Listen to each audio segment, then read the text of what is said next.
defense and doing the offense usually tries to pick them up. So we were fortunate enough to let that be the case in the first half, and that was pretty much what happened. So. Coach, looking at Sanford, the next opponent, they ran 87 plays on Saturday against Wofford, and I guess with the adjustments and the rules and teams are getting involved for less plays, that's an incredible amount of plays. Can you speak to how difficult it is to, face an offense like this one, an offense that you just faced that was completely different? Yeah, we are changing gears a little bit. I think for them and Coach Hatcher, he's done a phenomenal job everywhere he's ever been, certainly there. I think it starts with a tempo, and you have to be able to adjust to their tempo, and they seem to kind of change things up a little bit. With some personnel, some substitutions, maybe they don't substitute as much, which doesn't allow you to substitute as much. So I think that's something we'll have to work really hard at this week. And then I think just having a really, really veteran guy running the show, it'd be one thing if the guy had played as much as he had. I think he was everybody's All-American at the start of the year, is having a good year. I think some people are trying to compare him to the year he had last year, which would be really hard to match, but he's been really, really productive. You say, well, we got to go after him. He's hard to get to. He gets rid of the ball. They do a good job up front. They run the ball well. So, it's a little bit of the picky poison, and I think you got to continue to try to give him as many different looks as you can, just so maybe he doesn't get too comfortable. But it really is a challenge. Certainly you like to possess the ball. I've watched that game. I don't, Wofford probably struggled with possessing the ball a little bit, which gives them even more opportunities. So, it's really kind of doing the job in all areas of offense. You got to be productive when you get it. You got to get chances to get them off the field. You got to get them off the field and be great at kicking game. Jake, I've just been looking at the stats, and of course I've been following what Sam's been doing. But they look like one of those teams that really doesn't care how long they have the ball. They're a big play. They look at their stats. But your team is one that having the ball and having field position can be a difference in the game. And in the offensive line, that probably makes this a pretty big week. Yeah, I don't think any more so than any other week. Obviously you want to possess the ball as much as possible, and especially with this week, with tempo going up, get the defense off the field for longer, being able to withstand drives, because those guys have played a break. Jake, just curious as to how you're feeling now after getting 2 games under your belt, as far as everything from chemistry to just being comfortable, conditioning. How do you feel now? I think the conditioning still needs a little work. I think those first 3 drives were probably the hardest 3 drives I've ever had. Physically, I feel fine. I feel good. And then you mentioned chemistry. I don't think that was ever an issue. I think we got a bunch of veterans up there, so I think it's pretty smooth sailing. Jake, I'll get back to you. It seemed like after that first offensive play with the tipped interception and then Kelly gets the ball back, it looked like you guys were blocking like angry. It looked like holes that I could get back to the line of scrimmage on. Can you just talk about what you did, and I think Dominic ran it 4 straight times for about 30 yards that next drive where you got on the board. Can you just kind of feel something in that drive where you got it was a momentum boost with the interception and stuff? I think we just understood the urgency of the situation a little bit more. I don't think we want to change our demeanor based on the situation of the game, but it's kind of hard to do that knowing that you just screwed up and you got to get out and get it back right. So I don't think there was a conscious, okay, we're angry now, but maybe, I don't know. And just to follow up, looking back at the tape, Maya Hicks had a heck of a block on one of the touchdowns, I think. I can't remember which one, and then a couple weeks ago, I think Brock Chappelle had another similar block. What's it like as a lineman to see your other guys block the way you guys try to? No, it's awesome. We can we can only do so much scheme wise, with the 5 guys up front, and you're always gonna have that need for an extra hat, for an extra defender coming in, whether it's a safety or a nickel or whatever. And so when you see Maya make a block like that and just lay that dude out, and obviously it ends up being a big play, it's awesome. And I felt like at that moment in the game, that was a huge momentum shift, and I really thought we were gonna stomp on them and take the game away from that point. So both Jake and Callie, you guys have been here for a while, kind of going down the stretch a little bit. Any sense of urgency as you get into this final season to a certain extent? Jake, you can start. Yeah, I was actually talking to Jack Barton yesterday, and he said it really hit him. We had a meeting yesterday, and Coach Vaughn said we have 6 weeks left, and that's it. You know, if we don't get the job done, 6 weeks and it's all over. So I think there is a lot of urgency. Not obviously super happy with the way we played, but a lot of guys really willing to buckle down for this last stretch here and chase the ring like we came back to do. Oh, for sure. I think there's a sense of urgency, just definitely knowing the slate of games we have ahead of us. But I think it's important too. We've all been kind of stressing this. A lot of the fifth years, we've got a ton of them on the team. Just taking one day at a time and understanding like how to live in the present and not look ahead, and enjoy the time and enjoy the locker room, enjoy practice, enjoy everything about it, and let everything take care of itself. Coach, what kind of challenges do you face with your team? Kind of piggybacking off that question, to keep the pressure off and keep the joy there. Well, that's a good question. You know, I think we had a long meeting yesterday, and then even some players kind of fought a little bit with it. Just some things we got to do better, you know. And I think one of the things is just trying to encourage our players, you know, because it's not my team, it's their team, you know. And it's Furman, it's not Furman's team, it's their team. And just knowing the things, you know, if you want to do these things that we say we want to do, you know, like I said, we look back at the board over there, everything's on that board except that FBS game. That's the only thing that's not on that board. These are the things we have to do, and just having those guys understand that. And I think sometimes, you know, I've been, you know, we talked about it as a staff, and we have so many older guys and so many leaders that sometimes I don't know if they feel like they need to speak up. You know, and again, to go back to holding each other accountable, I think our kids are playing hard. I know it's important to them, and we're preparing, but there's some things we have to do better if we want to get where we want to be. And I thought that game was a perfect example Saturday. It just, I just go through down the list of, you know, we had as many mental mistakes offensively as any team I can remember, any game I can remember here. It was simple stuff. Now, I'm probably looking at me first, you know, and offensively we'll look at ourselves first. What do we ask these guys to do? But, you know, running first, we got 5 guys out there blocking about 2, and one guy doesn't do what he's supposed to. It's a touchdown. We lost 18 yards on that play, you know, and you know, Tyler will be the first one to tell you, we hit the post, the game's over. You know, I think he hits that 11 out of 10 times, you know, and you know, just little stuff like that, but it adds up. But again, where we are, you know, from a talent standpoint, and I'm careful to remind our guys, we have talent, we do have that, but we have to do those little things a lot better than we're doing them. And you know, I feel pretty good about how our kids will respond, and I think they realize it as well.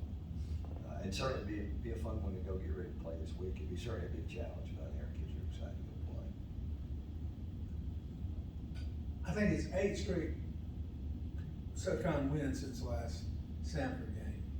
And Callie particularly, when you're challenged as much, defense has 7 interceptions this far this year. There's probably gonna be a lot of chance for some more. But how motivated are you personally, Callie, going into this game?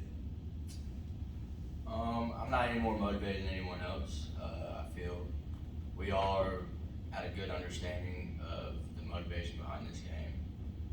We understand if you need motivation for this one, then this probably isn't the game for you.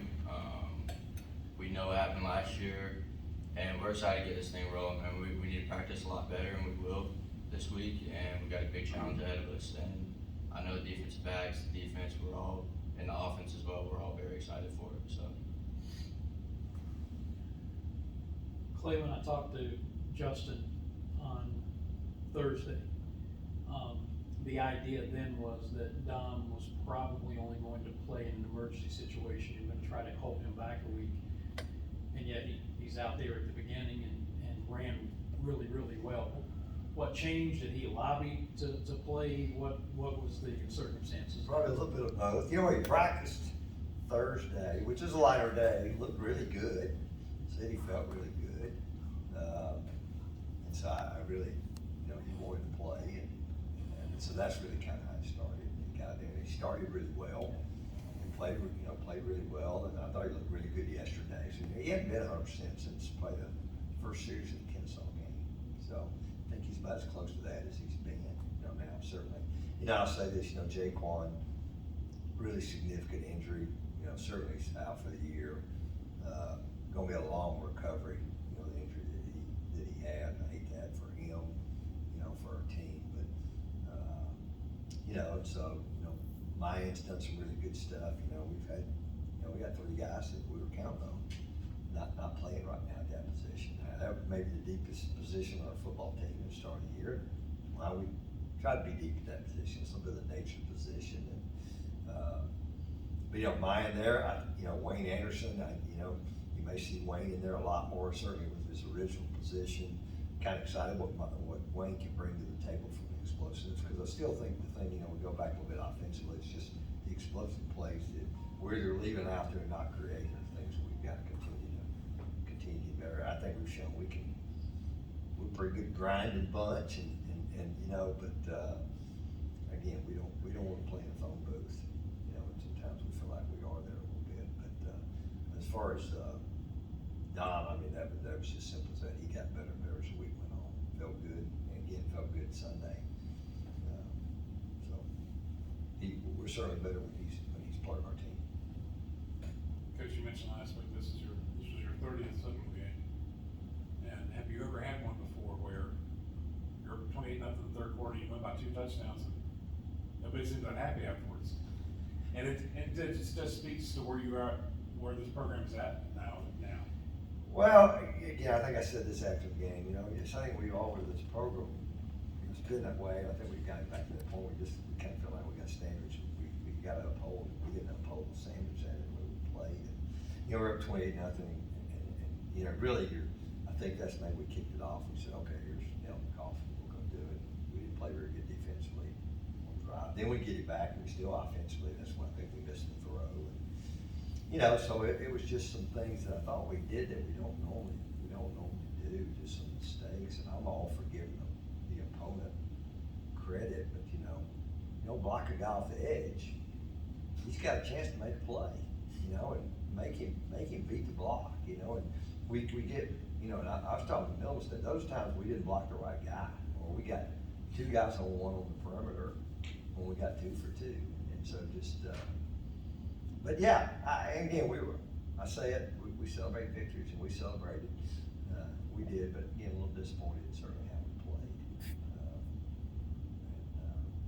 You know, again, I thought we prepped well.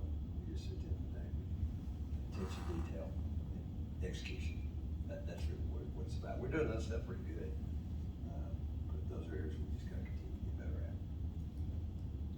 Callie, you've played a lot of football here at Furman, and I think almost from the start, you've come up with a lot of big plays in your career, going back to that Sanford game in 20 where you recovered the fumble in overtime to seal the deal.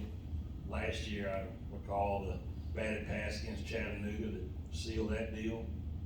You had 2 picks against Incarnate Word, you know, a big game, and then Saturday bailed us out with read that pass better than the tight end trying to throw it to. You know, what is, I guess I could go on for about 30 minutes of some other big plays you've had in your career, which would probably be fine with you, but in the interest of time, what is it about you is it just your DNA to make big plays, but you consistently stepped up making big plays over the course of your career?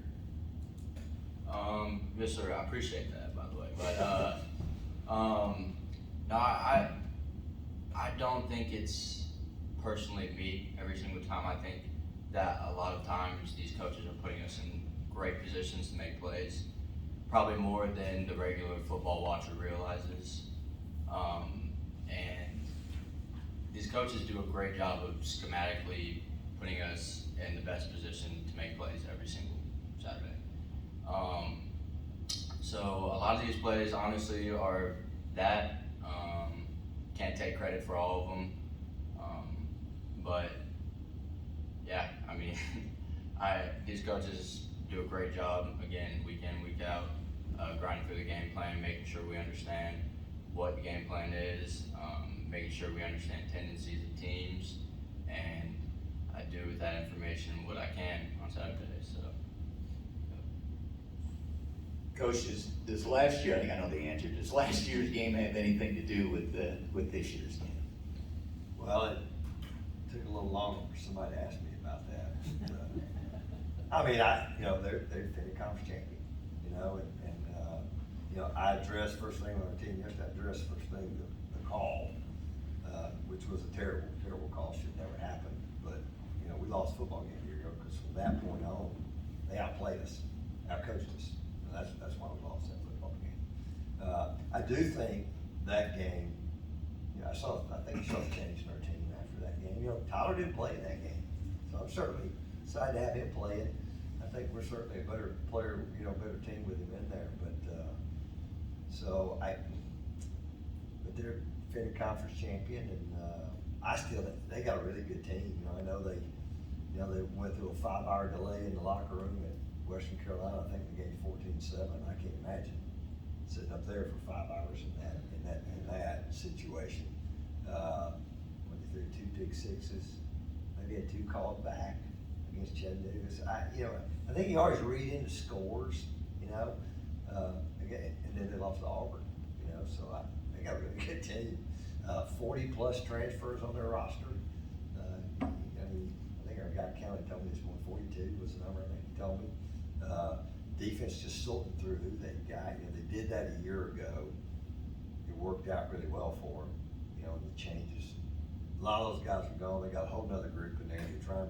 Some of the guys playing the same position with, it's a different guy. It's got the same number, so trying to sort through it. So they've got talent. They've got good schemes on both sides of the ball. They do a good job coaching. But no, I just think, certainly we felt like, we were as good as anybody in our league a year ago. We didn't get done in that game, and it cost us conference championship. And nothing we do about it, we'll learn from it. We'll watch that tape. I watched it. Golly, three fumbles. We lost one inside our 10, one over our 30. And still had lots of chances to get it done. But to say that one probably doesn't motivate us a little bit. Motivates me. I think it motivates any competitor. That wants to go play it. Heck, we need to. This is all about this year, so it's certainly a huge game for us. Looking at their stats, I think Michael Hires has been sacked. I'm guessing he has been sacked 18 times this year, and I think he's thrown 3 more interceptions. Without giving away anything, is there a more of an onus to put pressure? Because he does get rid of it quickly, like you said, but there is statistical evidence to prove that when you get pressure, he can make a mistake. Yeah, I think, and we probably will. You go through and watch all those sacks. Okay, what happened? So I think in each case, they're pretty veteran up front, big group, backs play forever. Really hurt us last year with the run game. We just didn't tackle the dive a couple of times, and gave up some big plays. I think we'll do what we've always done. I think we've done a pretty good job against them. When we've been successful, sometimes when we haven't been successful. And Coach Vaughn and his staff do a great job over there. And I think you have to mix it. Pick your time before you have a chance to go after it. But I don't think you can wholesale anything against it. Because again, you recognize these things well. There's times you play coach, there's times you go after them. I think you continue, you hopefully take the run game away from them. Where it is an all passing game. And so they certainly will run it if you give them the opportunity to do that. he's mobile, he's not probably the running threat they've had at some times with guys back there, but I don't know what the magic formula is, but, no, they played some pretty good teams, you know, that has something to do with it too. I was sitting this weekend after the game, and I'm watching the NFL. I was looking at all the FCS boards and all the things, and so, of course, the level of complete royalty that the Western teams have, where they Furman's overrated, everybody's world is, they should all be in the top 5. And I had someone who was asking about why they dominate, and I just said, well, Southern Conference was the best league, and so many people moved on. Appalachian, Marshall, Georgia Southern, and so there's a realignment that's going on. People pick up the slack, and it looks right now that there's a great deal of realignment. You're still there, but you have at the same time the 2 rivals have declined, and others have risen up, and so it seems like to me it's a very interesting league right now.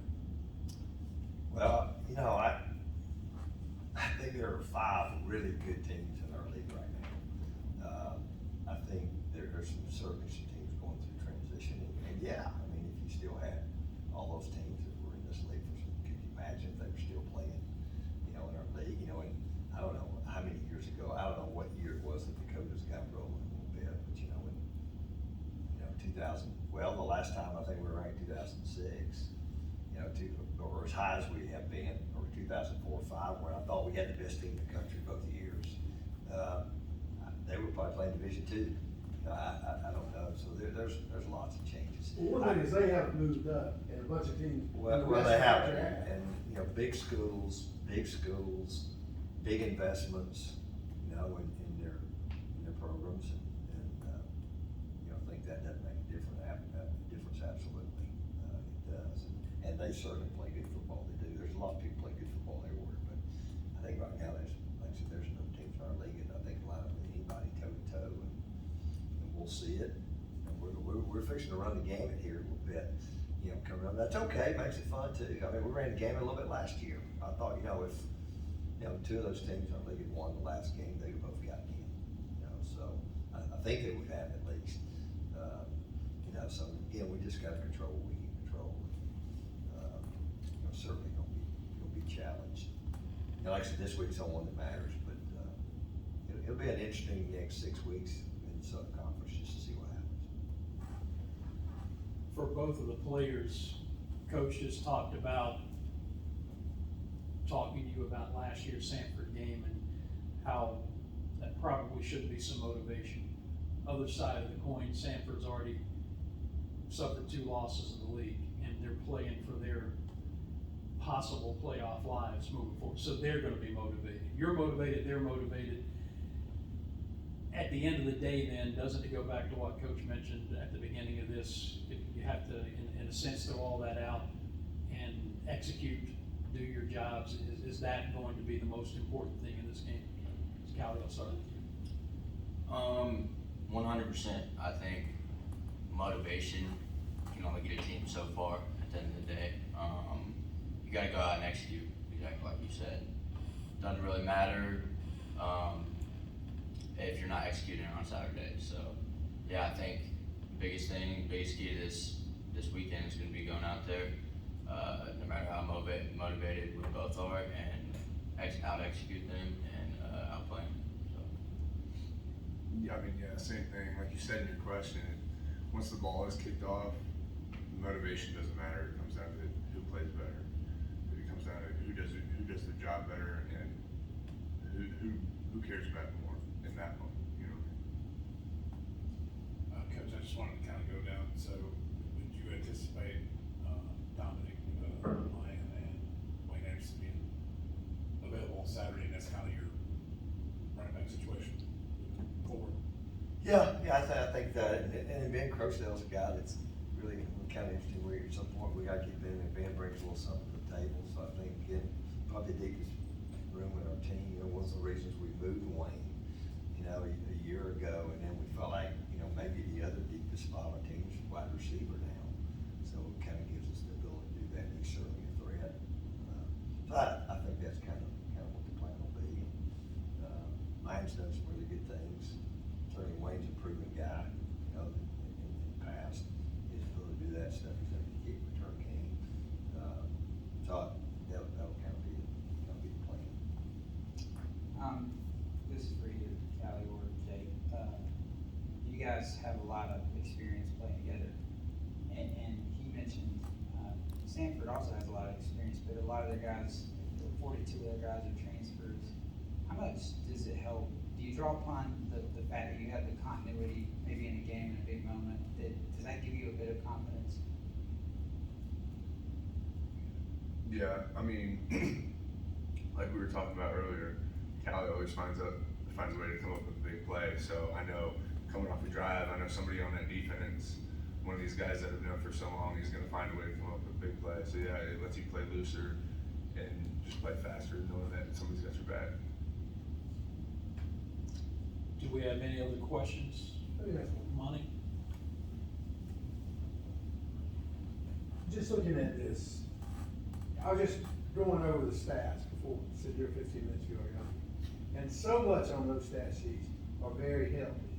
But one thing that probably would help a lot is big plays, is busted plays, long passes. That's probably where you see number 82 Ryan last year. But breakaway, you're averaging 4.2 a carry, but busting plays is probably the number one. I don't know how you make that happen, but that needs to happen more. Well, it's been a little bit of a frustration for us, you know, offensively, and, you know, we missed, like I said, you know, I mean, Callie Tyler, he's made some big plays with the ball in his hands, and certainly been really good. You know, he's completing he's almost 70% completion percentage. Certainly hitting those big ones. We missed 2 the other day, you know, he a little late throwing the one that we caught out of bounds. You know, I think Mercer would miss one early in the game, just, Colton with a big one. Certainly like to hit those. I'd like to see us win some more one-on-ones with balls in our hands. I think we're blocking folks pretty good up front.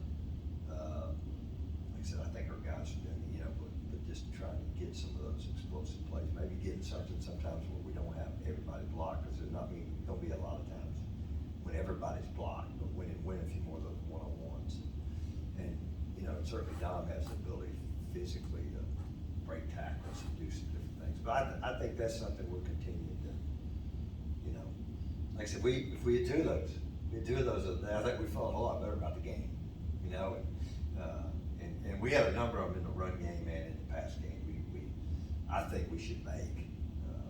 So it's still, we got talented guys. You know, we're gonna keep, you know, plugging away at it and see if we can get a few more of those. Coach, before we wrap it up for you, and then the players can address it if they want, just what it means to have the stands filled like they were on Saturday. I'm in my 13th year doing radio, and that's the biggest crowd we've had here since my first year back in 2011. I think it's only the second time we've gone over the 12,000 mark in home attendance during that time. What does that mean for the team, and does that get overplayed sometimes, or is it really as important as we like to think it is? Well, I think it helps lots of things. You know, I've certainly been around a long time. I can remember lots of days when it was much more like that. I know our game has changed, television, all these different things, all these different other things that are going on. I know for me as a grad, as a guy's been around a long time, it kind of warms your heart a little bit. Certainly, I think our kids have done phenomenal things, and have, you know, I don't know, earned the right to get that support. You know, and it's something you gotta earn every week going forward, but I know for me personally, it's not like I'm paying a lot of attention, but it was pretty obvious to me. And I don't know, cause I'm not ever looking to see how many folks gonna be at the game this week. I'm not ever even thinking about that. And then just to see the way it was the other day, I think that's pretty cool. Thanks everybody else recruiting. You know, we have a really strong, I'll be surprised then we don't have a really strong following this week in Birmingham. I think we will, but I don't know, these guys probably may have a little different take on it. I mean, yeah, it's cool to see, but it doesn't win games. You know what I mean? Still gotta go out there and play well.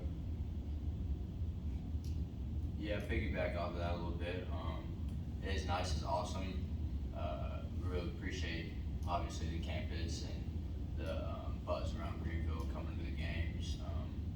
we do appreciate the support a lot, picking back off that a little bit, but, he's right, it doesn't really win games at the end of the day. Still gotta go out there and execute and do what we need to do to win the game, so. Well, when you're calling the game and the headset, sometimes you can't really get a feel for it, but when I was cutting up the radio highlights and putting the package together today, it sounded like a college football team on those big plays. I mean, the crowd was really making noise, and I just wondered what you guys thought about that showdown on Saturday.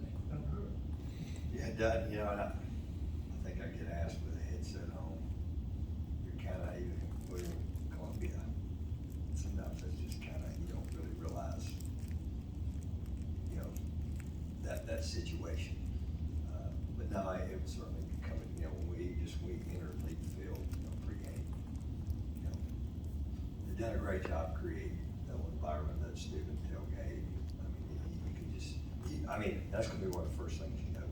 I noticed, because that's one of the first things you see, you know, when they're packed in there and have a great crowd. And we did Saturday, so we really appreciate it. And hopefully they'll return here. It's gonna be a few weeks before we're back, but hopefully they'll be back. I think next time we're here will be homecoming, so we should have a great crowd then too.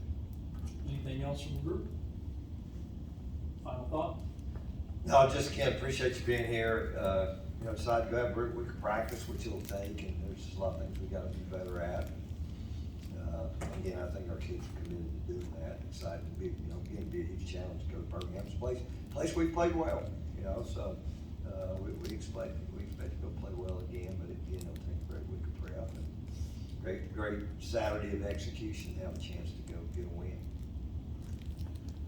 Well, it's a 1 o'clock kickoff, Furman time, down in Birmingham, which means, you can always watch the game if you can't make it. We invite you to do that, but turn the sound down and listen to the radio broadcast, which will begin with Pepsi Countdown to Kickoff at 11:30 a.m. Furman time. And we will have that for you on the Fan Upstate, our flagship station, 97.7 FM in Greenville, 97.1 in Spartanburg, and on the Odyssey app and odyssey.com. Coach Clay Hendricks, thank you. Callie Chiswick, Jake Johanning, thank you for joining us, and thank you for tuning in to another Furman Football Weekly with head coach Clay Hendricks. I'm Dan Scott, as always, saying God bless you so long, everybody. This has been a Hunter Reed and Jeff Stetzel production.